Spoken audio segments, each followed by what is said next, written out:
चलो बच्चों ये प्रश्न को देखते हैं। तो प्रश्न में दे रखा है निम्नलिखित में से कौन सा लैंथेनाइड अधिकांश उपयोग में लाया जाता है। तो यहाँ पे चार विकल्प दे रखा है ए बी सी तथा डी। आइए मुख्य अवधारणा की चर्चा करते हैं। मुख्य अवधारणा, तो यहाँ से अगर हम देखें तो प्रश्न में से क्या पूछेगा, निम्नलिखित में से कौन सा लैंथेनाइड अधिकांश यानी कि अधिकतम उपयोग में लाया जाता है। तो यहाँ से अगर हम देखें, अगर हम लैंथेनाइड श्रेणी की बात करते हैं, तो यहाँ से अगर हम देखें तो आवर्त सारणी में हमारे दो नीचे श्रेणी होती है। एक हमारा होता है लैंथेनाइड, एक हमारा होता है एक्टिनाइड। तो जो हमारा लैंथेनाइड है ये हमारा कहता है पहली श्रेणी होती है।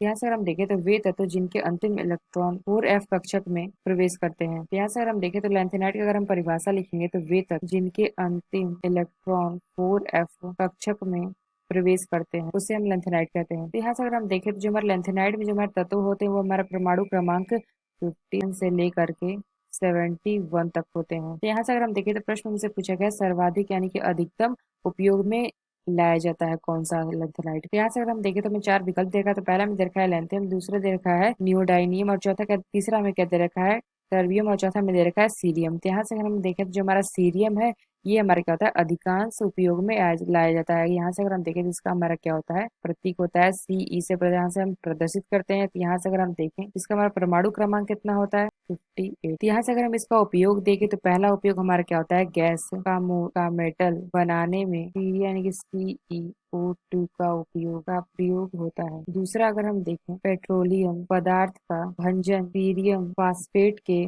प्रयोग से किया जाता है। तो यहाँ से हमने क्या देखा गैस का मेटल बनाने में सीरिया का उपयोग होता है। दूसरा अगर हम देखें तो पेट्रोलियम पदार्थ का भंजन सीरियम फास्फेट के प्रयोग से किया जाता है। अगर हम देखें जो मलियम पदार्थ ताप और पैराबैंगनी किरणों को अवशोषित करके उनके गुण रखता है, इसलिए इसका उपयोग चश्मा बनाने में भी करते हैं। तो यहाँ से हम कह सकते हैं कि प्रश्न से क्या पूछा गया कौन सा लैंथेनाइड अधिकांश उपयोग में लाया जाता है। तो यानी हम कह सकते हैं जो हमारा डी विकल्प या विकल्प हमारा सही होगा सीरियम। तो आशा करते हैं आपको समझ में आया होगा। धन्यवाद।